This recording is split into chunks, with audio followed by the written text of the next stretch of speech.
নমস্কার বন্ধুরা, ভিডিওটা শুরু করার জন্য আপনাদেরকে অসংখ্য ধন্যবাদ। আজকে একদম খুবই গুরুত্বপূর্ণ ভিডিও নিয়ে আপনাদের সামনে হাজির হয়েছি। এই মুহূর্তে সব থেকে গুরুত্বপূর্ণ খবর, ট্রেন্ডিং খবর হচ্ছে এটা যে বিএলওর বাড়ি বাড়ি আসছে এবং বাড়ি বাড়ি না আসলেও ফোন করে বলছে যে আপনার বাবার নামে ভুল রয়েছে বা নিজের নামে ভুল রয়েছে, তাহলে আপনাকে কি করতে হবে। আমরা সবাই জানি এসআইআর ফর্ম ফিল আপ করেছিলাম, তখন কিন্তু কোনো ডকুমেন্টস আমরা জমা দেইনি। ভালো করে মনে রাখবেন, তখন কিন্তু আমরা কোনো ডকুমেন্টস জমা দেয়নি বিএলওরকে। তাই এখন কিন্তু ডকুমেন্টস চাইছে। ভালো করে মন দিয়ে শুনবেন, বিএলওর ফোন করছে বা বাড়ি বাড়ি আসা শুরু করে দিয়েছে। অলরেডি আমাদের বাড়িতে গতকালকে এসেছিল, তাই আপনাদেরকে আজকে আমি জানাতে চলে এসেছি। গতকালকে এসেছিল এবং কি বলেছে আপনাদের সঙ্গে আমি শেয়ার করতে চলে এসেছি। মন দিয়ে শুনবেন, বিএলওর ফোন করে বা বাড়ি বাড়ি এসে বলছে যে আপনার বাবার নামে ভুল রয়েছে বা স্পেলিং মিস্টেক রয়েছে বা নিজের নামে ভুল রয়েছে। ভালো করে শুনবেন, তাহলে আপনাকে কি করতে হবে। বিএলওর বলছে যে একটি ফর্ম ফিল আপ করতে হবে, একটি ঘোষণাপত্র আপনাকে দিতে হবে। সেই ঘোষণাপত্রে কি লিখতে হবে এবং ঘোষণাপত্রটি কোথায় পাবেন সব কিছু আমি কিন্তু দেখিয়ে দেব। তো চলুন আমরা এক এক করে দেখে নিই। এখন আমি একটি ফর্ম খুলেছি এবং দেখুন এখানে লেখা আছে ঘোষণাপত্র। ভালো করে মন দিয়ে দেখেন, এটি হচ্ছে সেই ফর্ম। ভালো করে দেখে নেবেন। প্রথমে লেখা আছে ঘোষণাপত্র, তারপরে লেখা আছে দেখুন আমি, তারপর একটি ড্যাশ আছে। অর্থাৎ এখানে কি লিখবেন, আমি লেখার পরে এই ড্যাশে লিখবেন নিজের নাম। অর্থাৎ যে ব্যক্তির বাবার নামে ভুল রয়েছে, এই ফর্মটা আমি দেখাচ্ছি, বাবার নামে যাদের ভুল রয়েছে বা স্পেলিং মিস্টেক রয়েছে, বানান ভুল রয়েছে, তাদের জন্য এই ফর্মটা। ভালো করে খেয়াল করুন, এখানে আমি লেখার পর যার ভোটার কার্ড বা 25 সালে এসআইআর করছেন তার নামটা, এখানে সঠিক নামটা লিখবেন। তারপরে তার এপিক নম্বরটা ভোটারের ছবি দেখে লিখে দেবেন। তারপরে পার্ট নম্বর অর্থাৎ বুথ নম্বর দেবেন। তারপরে এখানে সিরিয়াল নম্বর, অর্থাৎ 2025-এ যে খসড়া ড্রাফট প্রকাশ হয়েছে, যে লিস্ট বার হয়েছে, সেইখানে যে সিরিয়াল নম্বরটা রয়েছে। 25 সালে যে ভোটার লিস্টটা আপনারা দেখতে পাচ্ছেন সেটি নয়, নতুন করে যে ড্রাফট লিস্ট প্রকাশ হয়েছে। যদি আপনারা না জেনে থাকেন তাহলে আমার চ্যানেলে ভিডিও দেওয়া আছে, সেটা আপনি দেখে আসতে পারেন। ড্রাফট লিস্ট কিভাবে দেখতে হয় আমার চ্যানেলে ভিডিও দেওয়া আছে। তারপর লেখা আছে দেখুন আমার বাবার নাম 2002 সালে ছিল, অর্থাৎ 2002 সালে আপনার বাবার নাম কি ছিল এই ঘরে লিখতে হবে। এই ঘরটা ফাঁকা রাখবেন, বিএলওরও লিখে নেবে, এই ঘরটা ফাঁকা রাখবেন। 2002 সালে কি নাম রয়েছে আপনি তো দেখতে পাচ্ছেন না, বাংলাটা দেখতে পাচ্ছেন, ইংরেজিটা দেখতে পাচ্ছেন না। ইংরেজিটা বাংলা দুটোই বিএলওর কাছে রয়েছে, বিএলওর এটা নিজে লিখে নেবে। তারপরে আপনি কি করবেন, ওই ঘরটা ছেড়ে দেবেন। তারপরে 2002 সালে এপিক নম্বর যদি আপনি জানেন তাহলে আপনার বাবার এপিক নম্বরটা এই ঘরে লিখে দেবেন। তারপর লেখা আছে দেখুন বর্তমানে 2025-এ নাম হয়েছে, অর্থাৎ এই মুহূর্তে যে নাম রয়েছে আপনার ভোটার কার্ডে আপনার বাবার নাম যা রয়েছে সেই নামটা বা আপনি যেটা চাইছেন সুন্দর করে এই ঘরে লিখে দেবেন। স্পষ্ট করে একটা জিনিস খেয়াল রাখবেন, প্রথমে আপনি বাংলায় লিখবেন, তারপরে ব্র্যাকেটে ইংরেজিতে লিখবেন, সব কিছু বড় হাতের অক্ষরে লিখবেন। প্রথমে বাংলায় লিখবেন, তারপরে ইংরেজি লিখবেন।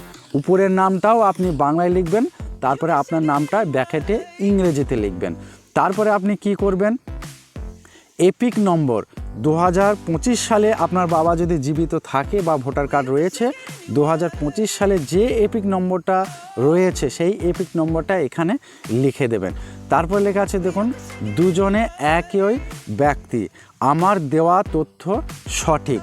তাহলে আপনারা বুঝতে পেরেছেন অনেকে কি করেছে আমি জানিয়ে বলে দিই আপনাদের। দুজনের লেখা কথাটার মানে হচ্ছে অনেকে 2002 সালে এক নাম ছিল, ছেলে মেয়ে বড় হয়েছে, পরে ভোটার কার্ড কারেকশন করেছে, নাম ঠিক করেছে, তাদের ক্ষেত্রে ভোটার নম্বরটা কিন্তু চেঞ্জ হয়েছে। অর্থাৎ 2002 সালে 1 নম্বর ভোটার নম্বর ছিল আর 2025-এ আর 1 নম্বর ভোটার নম্বর হয়েছে। আপনারা বুঝতে পেরেছেন, বা এপিক নম্বর চেঞ্জ হয়েছে। ওই জন্যে এখানে লেখা হয়েছে দুজনে একই ব্যক্তি, অর্থাৎ দুটো এপিক নাম্বার হচ্ছে 25-এ আলাদা হচ্ছে, সেই জন্য দুজনে একই ব্যক্তি। তাহলে আপনারা বুঝতে পেরেছেন। তারপরে নিচে কি লেখা আছে আমরা দেখে নেব। তারপরে নিচে লেখা আছে দেখুন স্বাক্ষর, অর্থাৎ এখানে যে ব্যক্তির এই ফর্মটা তার এখানে সই করবেন একটা, এখানে একটি সই করে দেবেন এই দাগের উপরে। তারপরে কি লেখা আছে আমরা দেখে নেব। তারপরে লেখা আছে বিএলওর মন্তব্য, অর্থাৎ বিএলওর বলছে যাচাই করে দেখলাম উপরে দেওয়া তথ্য সঠিক, এটা কিন্তু বিএলওর কথা। তারপরে বিএলওর এটা দেখার পর এখানে একটি বিএলও সিল করে দেবে বা সই সিল করে দেবে, তাহলে সিল করে এটা কিন্তু বিএলওর অনলাইনে আপলোড দেবে, তবে আপনার কাজটা কিন্তু সম্পূর্ণ হবে। তা না হলেও কিন্তু পরে অসুবিধা হবে, খুবই অসুবিধা হবে। আপনাদেরকে জানিয়ে রাখি। তাহলে আপনারা বুঝতে পেরেছেন, প্রথমেই আপনারা নিজের নাম বাংলায় লিখবেন এবং ইংরেজিতে লিখবেন ব্র্যাকেটে, তারপরে দেখে দেখে লিখে নেবেন, যেটা বললাম সেটা দেখে দেখে লিখে নেবেন। এবার আপনাদের জানিয়ে রাখি এই ঘোষণাপত্র আপনারা কোথায় পাবেন।